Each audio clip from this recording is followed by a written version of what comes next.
గుజరాత్ రాజధాని అహ్మదాబాదులోని Sardar Vallabhbhai Patel international airport నుంచి London బయలుదేరిన ఎయిర్ ఇండియాకు చెందిన AI-171 విమానం ప్రమాదానికి గురై కూలిపోవటంతో 241 మంది ప్రాణాలు కోల్పోయారు.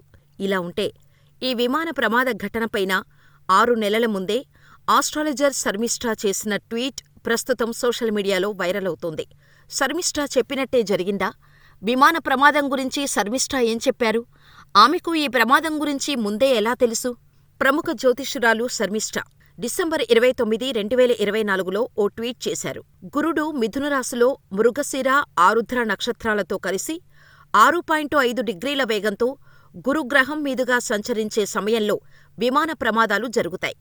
విమానయాన రంగం అభివృద్ధి చెందుతుంది. భద్రతాపరంగా అనేక ఇబ్బందులు ఉంటాయని ట్వీట్ చేశారు శర్మిష్ఠా. కాకపోతే సేఫ్టీ, సెక్యూరిటీ పరంగా ఇబ్బందులుంటాయి. అలాగే విమానం కూలింది అనే వార్తలు మనల్ని కలిచివేస్తాయి అని శర్మిష్ఠా 6 నెలలకు ముందే అంచనా వేయడం ఇప్పుడు అందరూ ఒక్కసారిగా షాకవుతున్నారు. దేశం మొత్తం ఆమె వైపు చూస్తోంది. దీంతో ఆమె చేసిన ట్వీట్స్ సోషల్ మీడియాలో వైరల్ అవుతున్నాయి. అదేవిధంగా భవిష్యత్తులో టాటా గ్రూప్ హైదరాబాద్లో రాఫెల్ జెట్ను డిజైన్ చేస్తుందని, రాబోయే 2 ఏళ్లలో అంతరిక్ష పర్యాటకం, ఉపగ్రహం టెక్నాలజీతో ఇస్రో ప్రపంచాన్ని ఆశ్చర్యపరుస్తుందని జ్యోతిష్యురాలు శర్మిష్ఠా జూన్ 5న ట్వీట్లో రాశారు. నక్షత్రాలు, గ్రహాలు, విమాన రవాణా ఆధారంగా తాను ఇప్పటికే ఈ అంచనాలన్నిటినీ చేశానని ఆమె చెప్పటం అందరూ షాకవుతున్నారు. అంతేకాదు, 2025లో విమాన ప్రమాదం జరుగుతుందని నాకు గట్టిగా అనిపిస్తోంది అని ఆమె జూన్ 5వ తేదీన పోస్టు పెడితే, జూన్ 12వ తేదీన విమానం కుప్పకూలిపోయింది.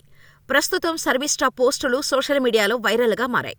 కాగా గురువారం అహ్మదాబాద్ విమానాశ్రయం నుంచి టేకాఫ్ అయిన కొద్ది నిమిషాల్లో ఎయిర్ ఇండియా విమానం కూలిపోయిన ఘోర ప్రమాదం తర్వాత ఆమె చేసిన పాత ట్వీట్లు మరోసారి వెలుగులోకి వచ్చాయి. అవి ప్రస్తుతం వైరల్ అవుతున్నాయి. ఆమె అంచనా ఖచ్చితత్వం చాలా మందిని ఆశ్చర్యానికి గురిచేస్తోంది. అయితే మరోవైపు కొందరు మాత్రం దీనిని నమ్మటం లేదు. ఇదంతా ఆమె పాపులారిటీ కోసం చేస్తున్న ప్రయత్నం మాత్రమేనని వ్యాఖ్యానిస్తున్నారు. కాగా విమానంలో ఉన్న ప్రయాణికులందరూ సంఘటనా స్థలంలోనే మృతి చెందారు.